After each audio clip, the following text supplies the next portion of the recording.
कर रही हो, अगर उसको उतने लेवल की फ्रीक्वेंसी हिट कर दे तो डेफिनेटली इलेक्ट्रॉन जो है वो बाहर निकलेगा, जैसा कि आप सामने देख पा रहे हैं।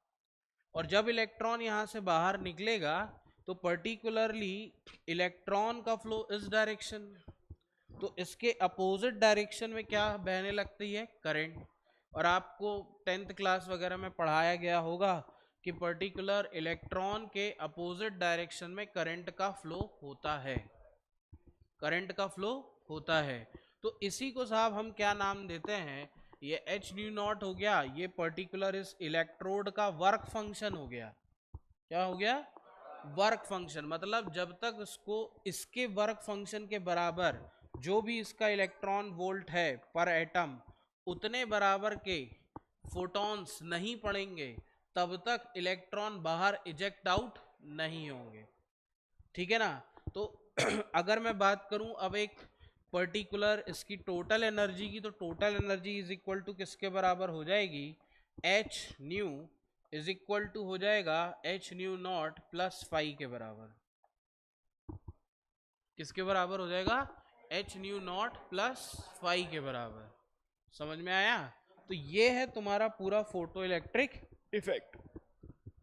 फोटो इलेक्ट्रिक इफेक्ट क्यों बोला, ये पर्टिकुलर फोटोन्स, ये फोटॉन्स आ रहे हैं, ठीक है ना, एच न्यू नॉट के फॉर्म पे। यहां से इसका कुछ वर्क फंक्शन है, मतलब जब तक उतने इंटेंसिटी के फोटॉन्स नहीं पड़ेंगे तब तक इलेक्ट्रॉन बाहर नहीं आएगा, और जब तक उस लेवल के फोटॉन्स हिट नहीं करेंगे तब तक इलेक्ट्रॉन बाहर नहीं आएगा। वो इसका क्या बन गया, वर्क फंक्शन। क्या बन गया, वर्क फंक्शन बन गया। और जैसे ही इलेक्ट्रॉन बाहर आए तो इलेक्ट्रॉन का मूवमेंट पॉजिटिव इलेक्ट्रोड की तरफ होगा, तो इलेक्ट्रॉन का मूवमेंट पॉजिटिव इलेक्ट्रोड की तरफ होगा और ये पूरा सर्किट क्या कर देगा, कंप्लीट।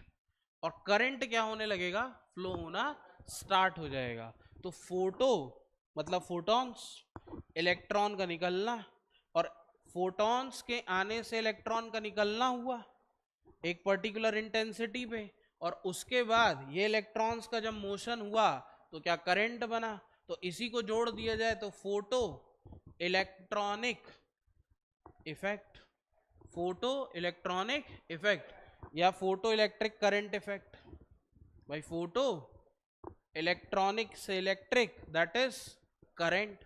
तो जब तक फोटॉन्स आएगा नहीं इलेक्ट्रॉन निकलेगा नहीं, और इलेक्ट्रॉन निकलेगा नहीं करंट। समझ में आ गया।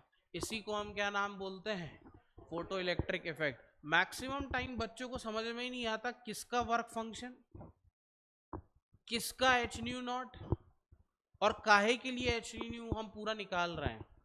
समटाइम इसी को हम क्या बोल देते हैं, काइनेटिक एनर्जी। समझ में आ रहा है। यही चीज कभी कभी काइनेटिक एनर्जी के फॉर्म पे हो जाती। क्यों काइनेटिक एनर्जी की फॉर्म पे हो रही, भैया फोटॉन्स टकराए, जिस भी पर्टिकुलर से इलेक्ट्रॉन बाहर आएगा कुछ एनर्जी चाहिए होगी इलेक्ट्रॉन वोल्ट पर एटम के रिस्पेक्ट में, और जिस फॉर्म पे एनर्जी चाहिए वो एनर्जी किस पे कन्वर्ट हो गई, काइनेटिक एनर्जी में। तो समटाइम बच्चे को समझ ही में नहीं आ रहा कि काइनेटिक एनर्जी काहे पूछ रहा है। अरे आ गया समझ में। तो इस तरीके से हम फोटो इलेक्ट्रिक इफेक्ट को समझ सकते